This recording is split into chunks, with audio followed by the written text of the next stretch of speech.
3 minutes avec la chambre froide et l'IKP. Bienvenue. Avant de commencer, avant de poursuivre cette petite émission, abonnez-vous massivement sur notre chaîne YouTube. Vous le faites déjà très bien, je suis d'accord avec vous, mais faites ça massivement.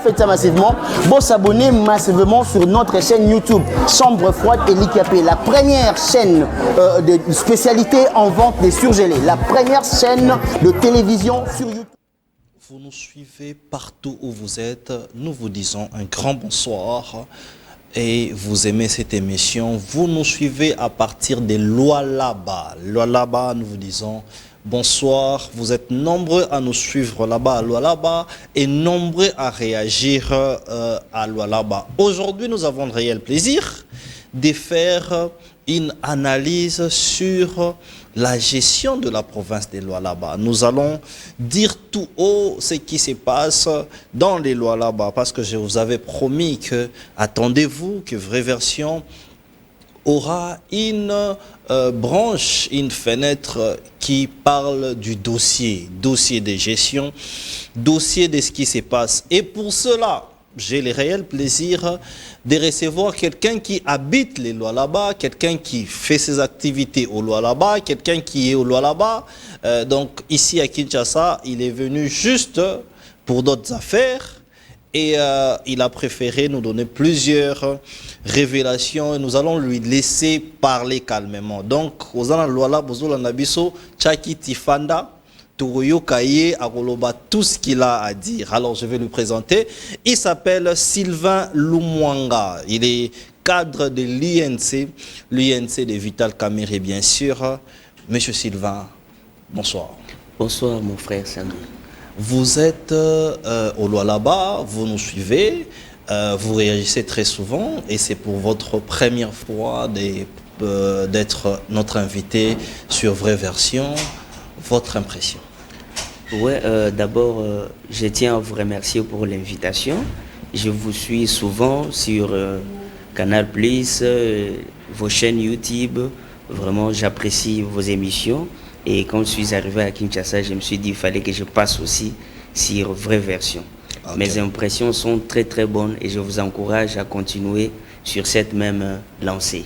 Merci. Quand vous nous avez dit que vous êtes à Kinshasa et que vous habitez là-bas, on était vraiment prompt à vous recevoir parce que nous voulons avoir les nouvelles des Lualaba. Mais vous êtes de l'INC. Comment se porte aujourd'hui l'INC, tout en chassant que Vital Kamerhe a dit que lui, diriger les affaires courantes, il ne veut pas. Qu'est-ce qui se trame là-bas derrière l'INC et comment se passent les partis? Comment se portent les partis? L'Union pour la nation congolaise, l'INC en sigle, le parti cher à l'honorable Vital Kamerhe, se porte à merveille. L'honorable Vital Kamerhe, qui est notre président national, a respecté l'article 108 de la Constitution de la République, oui, qui demande à ce qu'il devrait démissionner selon aussi les règlements d'ordre intérieur de l'Assemblée nationale pour confirmer ou valider son mandat en tant que député national. Respectueux de la Constitution, il a décidé de démissionner et siéger à l'Assemblée nationale. Alors, le président de la République, après que le Premier ministre ait déposé une démission de tous les membres du gouvernement, le président de la République a pris acte de la démission. Ouais. Mais il a réfléchi d'autre part, en rapport avec l'article 69 de la Constitution, oui, il y a la continuité de l'État. Justement. Il a demandé aux membres du gouvernement. La Constitution dit que le président de la République assure par son arbitrage, oui, le bon fonctionnement des institutions de la République. Oui. C'est sur cet arbitrage qu'il a demandé aux membres du gouvernement d'expédier les affaires courantes, oui, en attendant que l'informateur accélère à son niveau, oui, pour permettre au président de la République de nommer le prochain locataire de la primature. Oui. Et aussi l'Assemblée de son côté doit améliorer des choses au niveau du bureau d'âge pour que le 15 mars, que nous puissions avoir une Assemblée nationale, voulais-je dire, avec un bureau définitif. Oui. Alors Vital Kamerhe a préféré siéger à l'Assemblée nationale que rester au gouvernement pour expédier les affaires courantes. Et là, je dois souligner que Son Excellence Vital Kamerhe reste l'allié principal et incontournable du président de la République. Nous allons en parler. Je tiens à signaler aussi ici que nous allons faire une mise au point intéressante, une mise au point sur les FPC, qui est les fonds de promotion culturelle. Nous allons en parler vraiment point par point. Je vais vous donner vraiment des éléments qui me sont en possession. Rentrons, parlons de Vital Kamerhe. Nous avions vu quand même que Vital Kamerhe, depuis que la mandature a commencé, il prend quelques décisions qui est contraire à sa famille politique, qui est l'Union Sacrée, parce que vous aviez dit qu'il soutient le chef de l'État, premièrement. Il est de l'Union Sacrée, mais il a créé une plateforme qui est le PCR. Deuxièmement, il dit, bah, écoutez, les chefs disent d'expédier les opérations courantes, vous le faites-le. Moi, en tout cas, je ne vais pas les faire. N'est-ce pas que c'est un signe déjà, un mauvais signe? Non, mon frère. Ou un signe de division? Non, non, ce n'est pas un mauvais signe ou un signe de division. La création du pacte pour un Congo retrouvé n'est pas contraire à la famille politique du président de la République, qui est l'Union Sacrée, comme vous venez de l'illustrer. Non.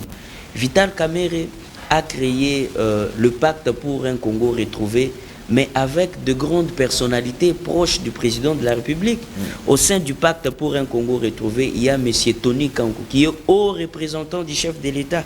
Ce n'est pas une personne le moindre. Il y a le ministre de l'Industrie, Julien Paluku, il y a le ministre du Commerce extérieur, Jean-Lucien Boussa, et bien d'autres personnes. Toutes ces personnalités-là sont des personnalités influentes au sein de la République et proches du président de la République, que le président de la République a confié des missions au service de la nation.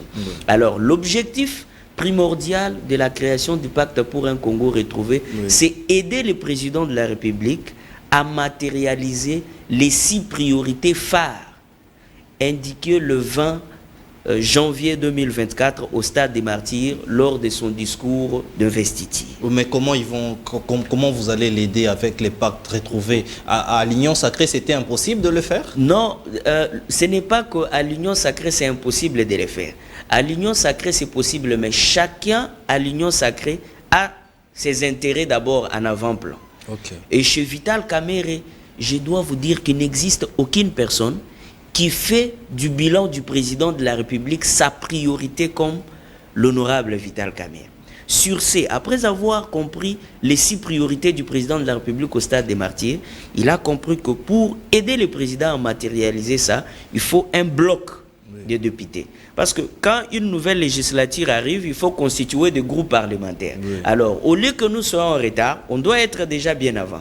On a déjà un pacte pour un Congo retrouvé avec des groupes parlementaires à l'intérieur et on va aider le président dans sa vision. Au sein du pacte pour un Congo retrouvé, on ne parle pas oh, il faut soutenir Vital Kamerhe, il faut comme les gens l'indiquent. Non. Dans le pacte pour un Congo retrouvé, rien que les 6 priorités de la vision annoncé du deuxième quinquennat. Mais nous posons cette question parce que vous aviez parlé des groupes parlementaires, vous avez énuméré Tony Kankou ici, qui n'est même pas député national. Et puis, comment ça va se faire? Comment ça va se faire? Vous allez gérer ces groupes parlementaires qui seront au sein du PCR ou comment? Voilà. Avec le groupe parlementaire au sein du PCR, nous aurons une feuille de conduite, une ligne de conduite, comment on doit fonctionner. Notre priorité, c'est soutenir le président à atteindre ces 6 priorités. Le président a parlé de la création de l'emploi, l'éducation, ainsi de suite. Mais comment le président va y arriver seul s'il n'a pas les concours des Congolais ou des autres institutions de la République? Mais il a déjà les concours de l'Union Sacrée. Mais il y a des gens, savez-vous qu'au sein de l'Union Sacrée, il y a des gens qui n'aident pas le président de la République. Je ne suis pas venu citer les gens qui n'aident pas, mais il y a des gens. Vous savez, dans une famille, tout le monde n'est pas sain. Il y a des gens qui mettent des crocs en jambes. Il y a des gens qui en veulent à d'autres. Il y a des gens qui peuvent créer des histoires pour bloquer le président à un certain niveau et il s'efface. Alors, l'honorable Vital Kamerhe a estimé que l'unique manière que nous pouvons aider le président, en créant un bloc des gens derrière lui, l'accompagnant bec et ongle dans sa vision, nous allons inviter ceux qui viennent avec de mauvais esprits, peut-être pour torpiller, à se joindre à nous. C'est comme ça, quand vous avez vu lancer le pacte pour un Congo retrouvé, les assoiffés, les amoureux de la République l'ont rejoint. Donc, sur ce point, Vital Kamerhe reste l'allié principal et incontournable du chef de l'État. Vital Kamerhe ne vise-t-il pas la primature? Vital Kamerhe n'est pas un obsédé des postes. Ça, vous devez les retenir. Il n'est pas un obsédé des postes.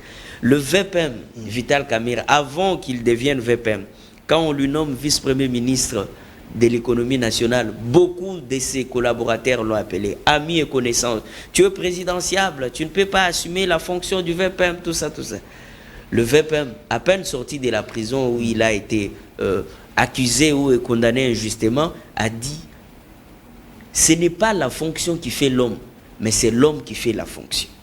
On peut te nommer huissier de justice, on peut te nommer sentinelle, mais c'est toi qui dois donner de la valeur à ton métier. Vous êtes mon frère journaliste, mais c'est vous qui donnez de la valeur à ces métiers journalistiques pour que ça puisse pousser à ceux qui ne le sont pas à les devenir. C'est ça avec Vital Kamerhe. Il n'est pas obsédé des postes. Partout où la République aura besoin de lui, il va assumer ses responsabilités. Ok, nous allons parler de la province de Lualaba parce que nous avions reçu pour ces grands dossiers. Il y a des gens qui disent que Fifi Masuka, qui est gouverneur de cette province, est vraiment la joker, c'est comme ça qu'on l'appelle, parce qu'elle a très bien géré la province. Le chef de l'État l'a dit. Il y a d'autres qui disent aussi que non, c'est faux, parce que Lualaba n'est pas Kolwezi. J'ai reçu des gens ici qui ont dit que non. Mais regardez, c'est peut-être à Kolwezi où il y a des routes, mais Lualaba n'est pas Kolwezi. Alors, nous avions reçu aujourd'hui, c'est vrai que nous parlerons d'autres points qui est les élections municipales dans les Lualaba, mais j'aimerais que vous puissiez aujourd'hui me faire un état des lieux de la gestion de Fifi Masuka à la tête de Lualaba. Bon, en parlant de Fifi Masuka, joker dans sa façon de gérer la province du Lualaba, moi je m'inscris personnellement en faux sur cette question-là. Okay. Fifi Masuka assure la continuité de l'État. Oui. Je peux l'affirmer haut et fort sur ces médias que sur 100% des chantiers sur l'étendue de la province du Lualaba que Fifi Masuka a peut-être achevé, c'est la continuité de l'État. Okay. Ce sont des travaux ou des chantiers lancés sous le gouverneur Richard Mouyej Manguez-Mons, qui a été écarté des affaires accusées de présumé détournement, dont on ne nous a jamais démontré par la justice. Vous voyez. Alors, Fifi Masuka a assuré la continuité juste de l'État. Donc, bien sûr, l'aéroport aujourd'hui, c'est... la continuité de l'État. L'aéroport international de Kolwezi... De Kolwezi, c'est Mouyej? Bien sûr que oui. Les travaux de construction de l'aéroport de Kolwezi ont été lancés sous le gouverneur Richard Mouyej Manguez-Mons. Et 45 à 50% des travaux étaient déjà exécutés sous Mouyej. Ok. Alors, vous êtes venu achever une œuvre inachevée. Mais cela ne fait pas de vous propriétaire de l'œuvre. Vous avez fait la continuité de l'État. C'est ça les termes propices qu'on doit utiliser. L'Assemblée provinciale du Lualaba était déjà complètement achevée. Moi, personnellement, j'ai effectué des visites guidées là-bas avec des gens qui venaient de Kinshasa ici 2 ou 3 fois. Oui. C'était déjà complètement achevé. Il restait que quelques travaux. Vous voyez, quand vous construisez une maison, les travaux de finissage, voilà, c'est ce qui restait. Oui. Et avec ça, vous ne pouvez pas chanter à longueur des journées comme si c'est vous qui avez tout investi pour construire ça. Et la façon dont vous chantez, on dirait que vous avez investi avec vos propres fonds de poche. Pourtant, c'est l'argent du contribuable congolais. C'est vos missions régaliennes en tant qu'autorité provinciale, par intérim, pour assurer la continuité de l'État. Oui. Alors, la gestion de la province est en mode continuité de l'État. Tout ce qui se fait de bon, oui, c'est en mode continuité de l'État. Mais avec ça, elle a aussi lancé, excusez, je termine, elle a aussi lancé des travaux, vous voyez, des constructions de routes, réhabilitation, construction, oui, elle a aussi lancé. Mais il y a aussi d'autres qu'elle a trouvées sur la table, qui étaient déjà en projet, mais non exécutées, mais qu'elle a aussi exécutées, mais aussi il y a des choses qu'elle a aussi amenées. Alors, on ne peut pas évaluer Fifi Masuka à mi-mandat, à mi-parcours. Quelqu'un qui n'a pas eu un mandat de 5 ans à la tête de la province, qui a pris une province peut-être pour 2 ans, et vous voulez comparer à quelqu'un qui a été élu gouverneur de province, qui a travaillé, et durant ces 2 premières années de son premier mandat, il a su bien travailler, on pouvait le voir, quelles que soient les imperfections, ne manquent pas. Donc, la province du Lualaba se porte à merveille, mais la gestion est tantôt plus tôt. Donc, vous voulez dire que vous n'êtes pas convaincu de la gestion de Fifi Masuka. Pourquoi nous le disons? Parce qu'elle est aussi candidate maintenant pour être gouverneur de la province de Lualaba. C'est pourquoi ces députés-là qui nous écoutent, qui nous suivent, je rappelle ici que Lualaba, c'est parmi les provinces qui nous suivent beaucoup. Vous voulez dire que Fifi Masuka n'a pas un grand bilan? Fifi Masuka, elle peut être candidate gouverneur plutôt, oui. Elle est gouverneur par intérim. Elle a eu des députés provinciaux, oui. Elle peut être candidate gouverneur. Mais pour moi, elle ne mérite pas le fauteuil du gouvernorat des provinces. Ah bon? Par rapport à ces quelques années qu'elle a eu à passer à la tête de la province. Elle a créé des conflits intercommunautaires en province. C'est vrai? Elle a créé des choses inimaginables en province. Fifi Masuka, gouverneur de province, aujourd'hui, c'est lui qui peut être promis à de hautes fonctions de responsabilité en province, n'est que Ndembo. C'est vrai ça? Oui, sa propre tribu. Si vous n'êtes pas Ndembo, vous ne pouvez jamais être promis à de hautes fonctions de responsabilité en province. Mais ça, c'est aller à l'encontre à la vision du chef de l'État qui prône pour la cohésion nationale. Le président de la République qui fait de ces missions régaliennes lutte contre les tribalismes. Et quand vous faites ça, c'est du tribalisme. Et puis vous dites vous êtes de l'Union sacrée, vous dites vous êtes ça. Mais vous allez à l'encontre de missions que l'Union sacrée s'est assignée. Aujourd'hui, au Lualaba, pour être nommé, il faut être un Ndembo, point barre. Si vous êtes Karoun, si vous êtes Kachokwe, si vous êtes Moussanga ou peut-être d'autres tribus dans dehors de la province, vous ne serez pas nommé.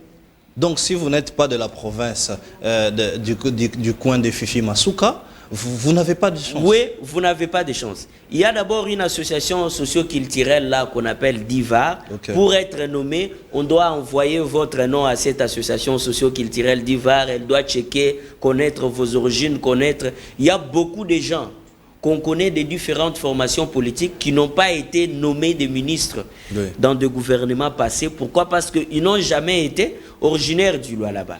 Maintenant, avec elle, non seulement il faut être originaire du Lualaba, mais aussi il faut être un Ndembo, sa propre tribu. Au-delà d'être un Ndembo, il faut être de sa famille politique qui est son parti politique. Vous voyez?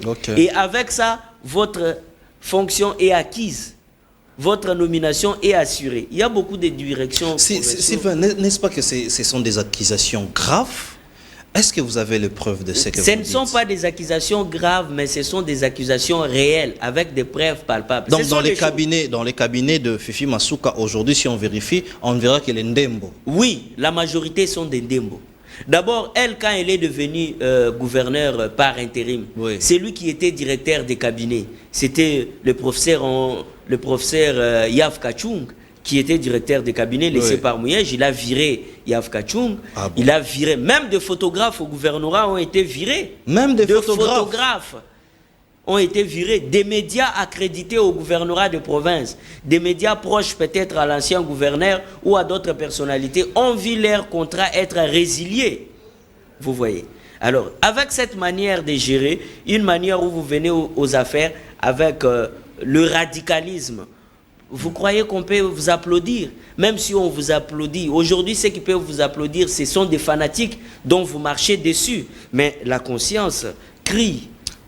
Est-ce que ce n'est pas ce qui était à la base que le chef de l'État ait moins de résultats là-bas, au Lualaba? Mais bien sûr que oui. C'est ça ce qui a permis que le président de la République n'ait pas de résultats dans la province du Lualaba. Pourquoi? Parce que la gestion de la province au niveau de la cohésion nationale fait défaut.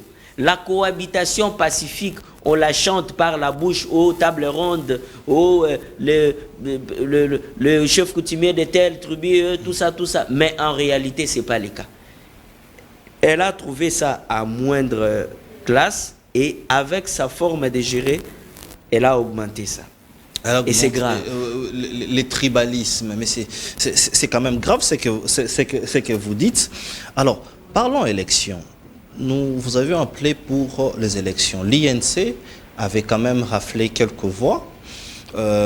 Si la régie est prête, je pense qu'on peut d'abord nous balancer ces images, cette vidéo, comme ça nous allons voir. Et puis après, nous allons essayer d'analyser ces éléments. C'est quand même des graves éléments où on voit ce qui sont censés être des conseillers municipaux être tramés comme des badauds, comme des voyous, comme Mende disait, les vulgaires vendeurs de poulets. Regardons, on se retrouve tout juste après.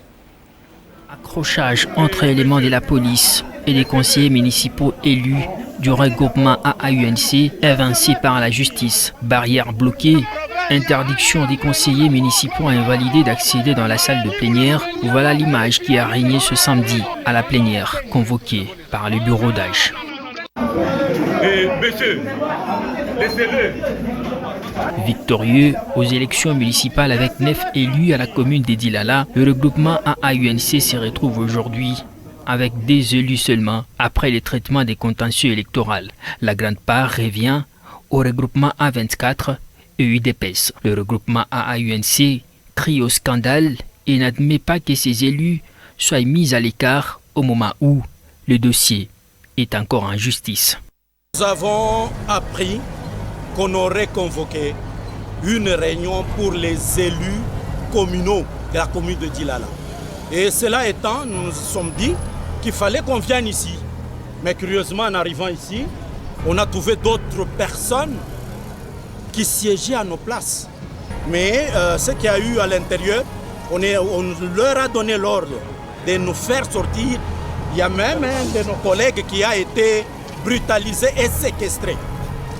Or, en réalité, c'est nous qui avons raflé tous les sièges et le jugement est en appel. On a donné même l'ordre de brutaliser, de tabasser les élus. Et voilà la manière qu'on a fait pour un élu du peuple. Voilà. C'est ce qu'on appelle un état de droit. Le regroupement AAUNC crie à la violation de la loi et dit non à la manipulation politicienne. Pour les conseillers municipaux évincés, l'état des droits doit s'appliquer à tous. La CENI n'a même pas encore donné les résultats finaux. Mais eux, définitifs, mais eux invalident les gens sur base de quoi? Le tribunal de grande instance? C'est pas normal que le président de la République s'implique. Puisqu'on ne peut pas laisser une province être dominée par une seule même tribu. À tous les niveaux, ça ne passe pas puisque le président ne veut pas le tribalisme. Comment eux doivent pérenniser ça au niveau du Lualaba? Ça ne passe pas. Nous avons invalidé puisqu'on fait partie d'une autre tribu. On n'est pas de la tribu de gens qui ont le pouvoir ici. L'UNC Lualaba que dirige Christian Massoudi, la BD de Jean-Marie Chizaïnga et les autres partis qui constituent ce regroupement disent aller jusqu'au bout afin que la vraie justice s'applique. Alors, Sylvain, ces images-là sont graves. Extrêmement graves. Qu'est-ce qui se passe là-bas, dans le Lualaba? Voilà. Vous voyez les images que nous venons de suivre avec vous, c'est à la commune de Dilala, dans la salle de plénière. Le bureau d'âge du conseil communal de la commune de Dilala convoque une plénière pour que les élus conseillers municipaux assistent à la plénière. Et ces élus conseillers municipaux, tous les 9 de la commune de Dilala, sont du regroupement politique AAUNC. Tous les 9? Oui, tous les 9 sont du regroupement politique AAUNC, déclarés élus par la Commission électorale nationale indépendante. Oui. Alors, une main noire instrumentalisée par l'autorité provinciale, par intérim Fifi Masuka. Oui. Elle manipule la juge du tribunal de grande instance d'écologie sous les coups des billets verts. Déjà, cette juge-là, Madame Feza, est cadre du parti au gouverneur Masuka. La juge... Mais attendez, c'est quand même grave ça. Donc la juge que vous dites, Feza, elle est cadre du parti de Fifi Masuka. Mais oui, il y a l'une de ces photos où elle est vêtue dans la tenue impagne la du régie, parti. si vous pouvez nous montrer ces Oui, photos-là, il y a des les photos de la dame. Oui. Donc, on dit que... Voilà, vous voyez, elle est vêtue dans cette tenue-là. Là, c'est FIDEC, c'est le parti au gouverneur. C'est avant ou pendant qu'elle est juge? Non, c'est une photo pendant qu'elle est juge. Pendant qu'elle est juge, Oui. elle est habillée en pagne. Oui, il y a aussi une photo où elle est reçue par le gouverneur, d'autres cadres de leur parti. Une photo récente. Voilà, Oui, la régie voilà, nous balance vous la voyez. photo là. Voilà. Donc, là, c'est la famille une FIDEC. juge, ok, juge, mais qui est dans un parti Qui politique. est dans un parti politique. Mais ils sont censés être apolitiques. Elle s'est permis d'annuler le suffrage valablement exprimé de nos conseillers municipaux à la commune de Dilal pour annuler le suffrage des 7 élus conseillers municipaux. Une décision qui est émaillée de fautes et d'irrégularités dans le fond tout comme dans la forme. Avant d'arriver à la décision, mais ça devrait se passer normalement. Mais qui pouvait envoyer ces agents de l'ordre pour menotter ou soit chasser? Mais c'est la garde rapprochée du gouverneur de province. Si vous voyez dans les images, oui. C'est la garde rapprochée du gouverneur de province. Donc, si on envoie la police pour vous séquestrer, qui est responsable de la police en province? C'est le commissaire provincial. Oui. Et qui est le chef du commissaire provincial? Le commissaire provincial reçoit des ordres de qui? De l'autorité provinciale. Ils ont envoyé la garde rapprochée séquestrer, tabasser des élus. Ce sont des honorables, les conseillers municipaux. Justement. Tabasser et les arrêter, des enfermer. On les a même enfermés. On les a enfermés. Mais comment ils sont arrivés là? Le regroupement est resté pendant à peu près 3 à 5 heures du temps sans savoir la destination où ils ont été amenés. On les a embarqués comme des vulgaires vendeurs de poulets. De vulgaires vendeurs de poulets. Tabassés, certains de leurs costumes ont été même déchirés. Imaginez-vous quelle honte, quelle humiliation à un élu conseiller municipal, bourgmestre en devenir ou maire de la ville en devenir. Séquestré de cette façon-là. Et pourquoi? Parce que pour eux, ils voulaient que comme le tribunal de grande instance a annulé leur suffrage, qu'ils restent à la maison et qu'ils n'aillent pas siéger, que ses enfants à lui, que le tribunal a confirmé élu. Parce que parmi les confirmés, il y a ses enfants, ses propres enfants. Les enfants. J'affirme les propos. Les enfants du gouverneur de province. Ah bon? Il y a ses enfants. Les enfants des Masuka, des oui, Masuka. Il y a l'un de ces garçons et un de ces garçons de course. Donc l'un de ses poulains. Son enfant biologique et un de ses poulains ont été confirmés parmi les 7. Et eux tous sont de sa formation politique. Donc son souhait est de mettre son fils à la tête de la commune de Dilala. Et la commune de Dilala est la commune la plus riche de la République. C'est la commune qui regorge la plus riche de la République. De la République, pas de la province. C'est la commune qui regorge tous les grands gisements miniers de la République. Qui fait en sorte que Kolwezi soit aujourd'hui le corridor. Qui fait en sorte qu'aujourd'hui, Kolwezi soit la capitale mondiale du cobalt et du cuivre. Donc c'est cette commune-là. C'est là le départ de toute cette... Voilà. Alors, le tribunal annule le suffrage des 7 conseillers municipaux pour laisser 2. Le regroupement politique AAUNC, le regroupement cher... Sur les 9, vous perdez. Sur 7. Les 9, l'UNC perd 7. Oui. Et après, c'est 7 là au profit des Fifi Masuka. Des Fifi Masuka. Seulement, imaginez-vous. Pourtant, durant l'audience auprès du tribunal, la CENI a prouvé religieusement comment le regroupement politique AAUNC a pu remporter tous les sièges après avoir atteint les seuils par rapport à d'autres regroupements en lice. Alors, quand le tribunal annule le résultat sous le coup des billets verts, je le précise, cette dame-là de FIDEC, Madame Feza, annule le résultat sous le coup des billets verts, manipulé par la gouverneure. La juge Feza. Oui. La juge Feza, elle annule le résultat. Feza qui? Feza, elle a un nom là, Soki Mukoku, des histoires comme ça.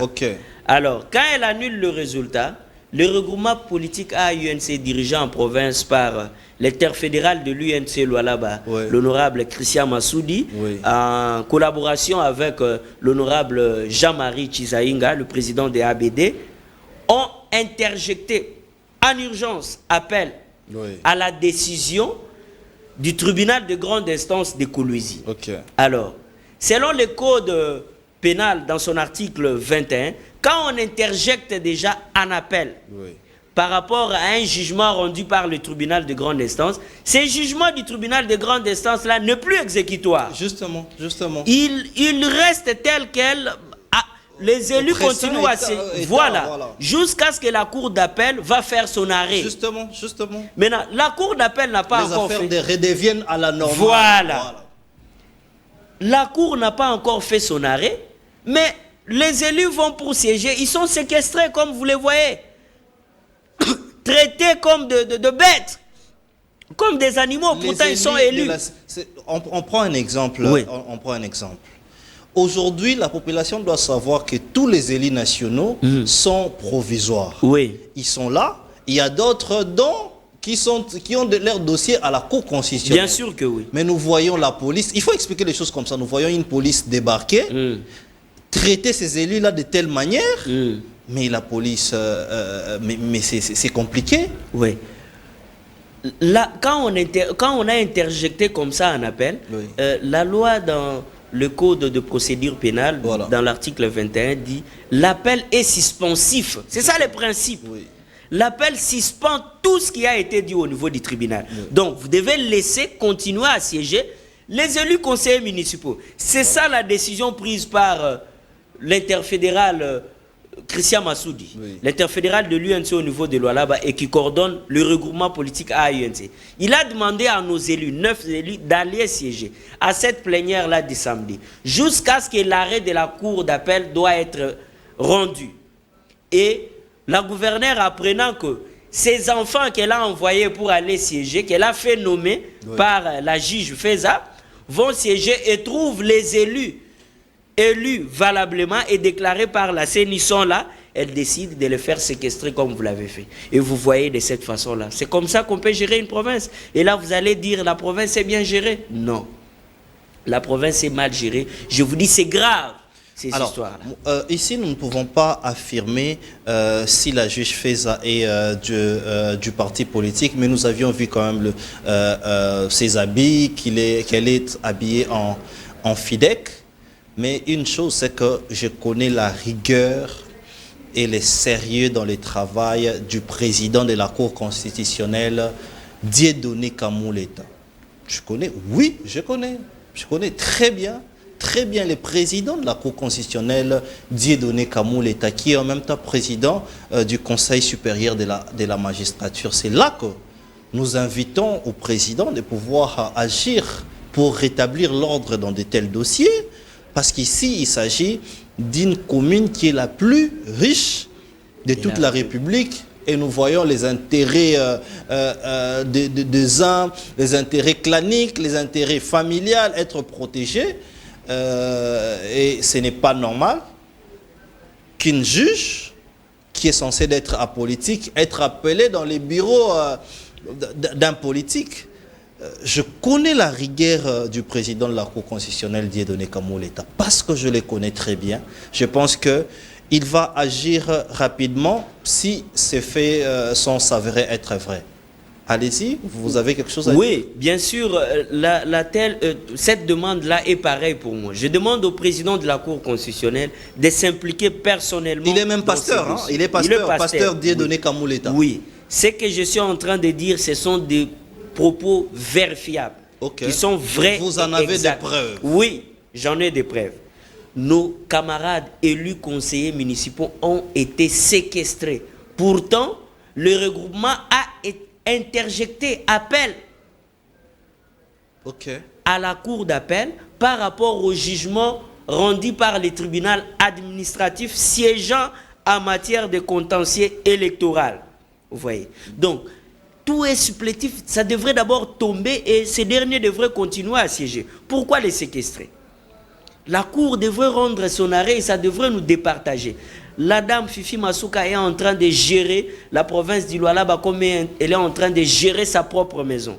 Nous, on n'est pas ses enfants où elle est en train de nous gérer dans sa propre maison. Non, ce n'est pas comme ça que ça doit se passer. Alors, avant que nous puissions passer dans un autre dossier, pour chuter, enfin, éclore l'émission,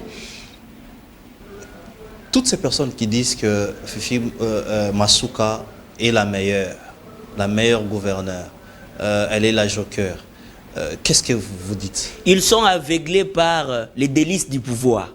Toutes ces personnes-là qui disent qu'elle est la meilleure sont aveuglées par les délices du pouvoir, parce qu'elle est la plus pire que ce dont on a décrié par le passé. Nous sommes dans l'union sacrée tous. Oui. Au niveau de la province, c'est elle qui coordonne l'union sacrée. Okay. Elle aligne des candidats gouverneurs pour les comptes de l'union sacrée. Elle prend cette décision-là seule. Et qui est candidate gouverneur unique pour les comptes de l'union sacrée? Elle, gouverneur. Ah bon? Vice-gouverneur, un candidat de son regroupement politique, de son parti politique. Alors que c'est elle qui coordonne toute l'union sacrée. L'union sacrée. Pourtant, dans une famille politique, c'est un consensus. On doit s'entendre. Justement, ça devrait être normal qu'elle prenne les postes de gouverneur et vice-gouverneur. Quand on dit que vous êtes majoritaire au niveau de l'Assemblée provinciale, ce n'est pas pour dire que tout vous devez faire, non. Même si vous devez faire, vous devez consulter d'autres personnes au sein de l'union sacrée. Vous voyez. Et les candidats gouverneurs, vice-gouverneurs de sa famille politique, chose grave. Candidat président du bureau de l'Assemblée provinciale et son adjoint, tous encore de sa famille politique. Non, mais on ne peut pas gérer une famille comme ça. Okay. Le président de la République lui-même a toujours voulu avoir des opposants pour que les opposants lui stimulent à bien gérer. Mais si toi, dans ta propre famille politique qui est l'Union sacrée, tu as déjà des opposants. Donc elle a plus d'opposants dans sa propre famille politique. Oui, que des opposants. Aujourd'hui a plus d'opposants dans sa famille politique. Bien sûr que oui, que des opposants ailleurs. Elle a d'abord des opposants au sein de l'Union sacrée. Que des opposants ailleurs. Et ce n'est pas déjà une bonne façon de gérer. C'est juste parce qu'elle est puissante, elle est gouverneur, elle a la confiance du président de la République, et là, comme ça, tout le monde est aveuglé et ne sait pas voir ce qu'elle est en train de faire de mal. Pourtant, elle fait beaucoup de mal au Lualabé, je l'ai dit. Merci. Je vous avais dit que nous allons établir les faits sur les FPC. Les FPC qui est les fonds de promotion culturelle. Vous savez, la culture aujourd'hui a un fonds de promotion culturelle et cette entreprise est un établissement public, vous devriez le savoir, un établissement public à caractère culturel qui a une personnalité juridique depuis 2011. Mais vous remarquerez que depuis 2011, il n'y a personne qui parle de cette entreprise. Pourquoi? Parce qu'elle était sous tutelle du ministère de la Culture, bien sûr. Et puis, c'était les ministres de la Culture qui nommaient les animateurs. Donc, animateur, c'est un ministère de la Culture. Mais depuis un temps, depuis 2022, 2023 même, je peux dire, les chefs de l'État a pris des ordonnances pour donner cette responsabilité et commencer à nommer les animateurs, c'est-à-dire à nommer un conseil d'administration, à nommer les directeurs généraux ainsi que son adjoint, et on a nommé Madame Barbara Kanam, qui est aujourd'hui la directrice générale. Mais lorsqu'on l'a nommée, nous avions décrié de choses ici. Mais aujourd'hui, je peux vous dire que l'entreprise, par les biais de quelques collaborateurs, ont mis en place les données à notre possession. Quelles sont ces données à notre possession? Vous devez retenir que cette entreprise, avant que l'animateur Yaliboso Bakende, l'entreprise avait presque 300 membres, 300 agents. Mais ces gens-là, à la place qu'ils ne partent comme ça, qu'est-ce qu'ils ont fait? C'était 395. L'équipe là, ils ont ajouté plus de 100 personnes. Donc aujourd'hui, il y a 508 agents. Au-delà de ces 508 agents, il faudrait rajouter que, comme les ministres qui nommaient les animateurs, il n'y avait pas les conseils d'administration, notamment les PCA. Mais les chefs de l'État, par son pouvoir discrétionnel, a nommé un PCA qui devrait avoir un bureau. Mais les problèmes qui se posent, c'est il y a un camp qui dit que les PCA ne reçoivent rien. Mais aujourd'hui, moi, je peux vous assurer que les PCA reçoivent quelque chose. Notamment, le 23 août, le PCA a été payé. Le 29 septembre 2023, le PCA a été payé. J'évite de vous dire les montants. Le 3 octobre, le PCA a été payé. ainsi de suite. C'est pour vous dire que aujourd'hui les PCA percevoir quelque chose. Mais il se pose un problème. Les problèmes qui se posent, c'est les problèmes des charrois. Parce qu'il faudrait savoir que l'arrêté du Premier ministre demandait à ce que la PCA base à la doter d'un moyen de transport. Mais cette entreprise, aujourd'hui, il faut se le dire, que c'est une entreprise où la directrice générale a trouvé une entreprise qui était morte. Les chaises ne sont pas renouvelées, les meubles ne sont pas renouvelés, rien. Et c'est comme ça que dans cette entreprise de l'État, je peux vous dire qu'il n'y a qu'un seul véhicule des agents qui fait des courses, des courriers et autres. Mais la question qui est celle-ci. Je me suis demandé pour savoir qu'est-ce que la direction générale actuelle a fait depuis qu'elle est là. Depuis que la DG Barbara Kanam est là, qu'est-ce qu'elle a fait en termes de culturel? C'est comme ça qu'on me dit qu'aujourd'hui, si Redi Amissi, par exemple, a fêté ses 50 ans, il était financé par les FPC. Et moi, j'ai dit que c'est une bonne chose. Pourquoi? Parce qu'aujourd'hui, notre culture s'émère. Aujourd'hui, la culture meurt faute de financement. Faute de financement. La deuxième des choses, il y a des concours qui se font parce que la culture n'est pas seulement la musique. Il y a des écrivains qui sont pris en charge. Il y a des cinéastes qui sont pris en charge. Ils ne sont pas connus, inutile de citer leurs noms. Il y a Africa Jazz, il y a beaucoup de choses. Mais il faudrait noter aussi que la DG Barbara Kanam s'est battue à maximiser les recettes. Aujourd'hui, nous sommes à 5 millions. Les budgets de l'État, nous sommes à 5 millions. Mais aussi, ce qu'il faudrait savoir, c'est quoi? C'est que l'État doit accompagner cette entreprise. Parce que les FPC, là, a le droit de recevoir les 1% dans tous, les 5% dans tout ce qui concerne la publicité. Les publicités qui passent sur les radios, les médias, les panneaux publicitaires, tout ce qu'il y a comme publicité, les FPC est censé les savoir. Mais qu'est-ce qui s'est passé avant?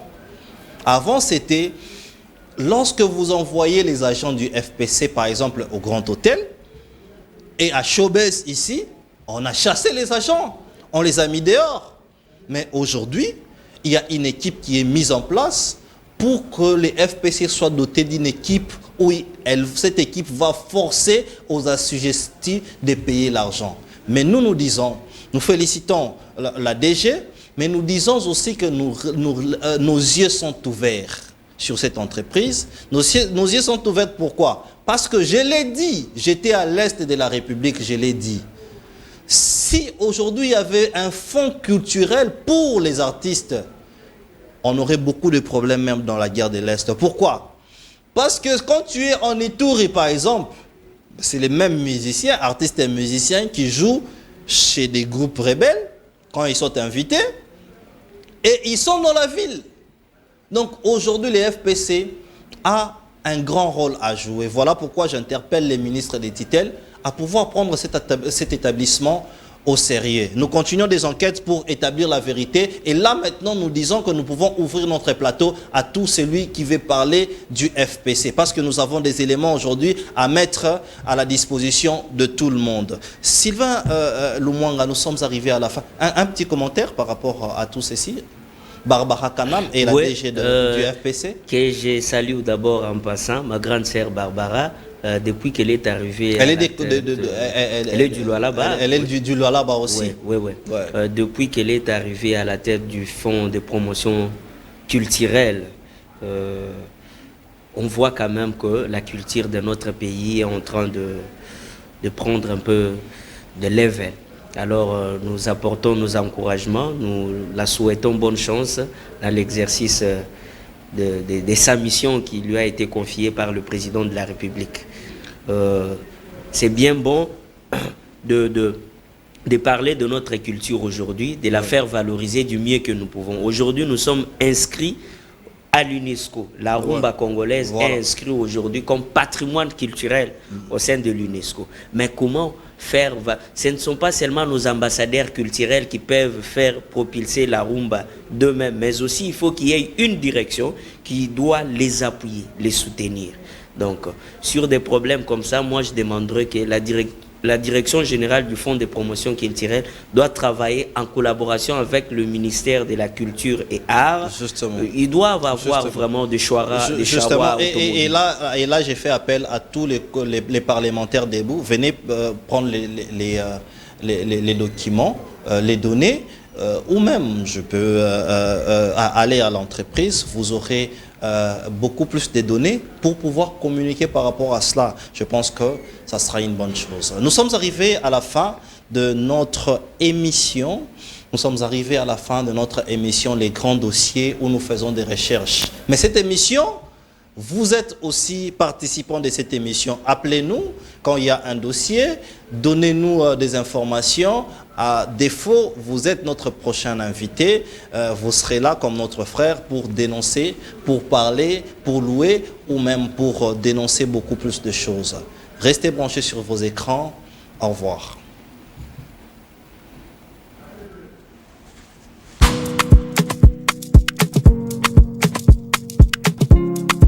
Mesdames et messieurs, bienvenue, c'est votre deuxième numéro de l'émission 3 minutes avec la chambre froide et l'IKP. Bienvenue. Avant de commencer, avant de poursuivre cette petite émission, abonnez-vous massivement sur notre chaîne YouTube. Vous le faites déjà très bien, je suis d'accord avec vous, mais faites ça massivement. Bon, s'abonner massivement sur notre chaîne YouTube, chambre froide et l'IKP, la première chaîne de spécialité en vente des surgelés, la première chaîne de télévision sur YouTube spécialiste en vente des surgelés. Bienvenue à ce deuxième numéro de votre émission 3 minutes avec la chambre froide.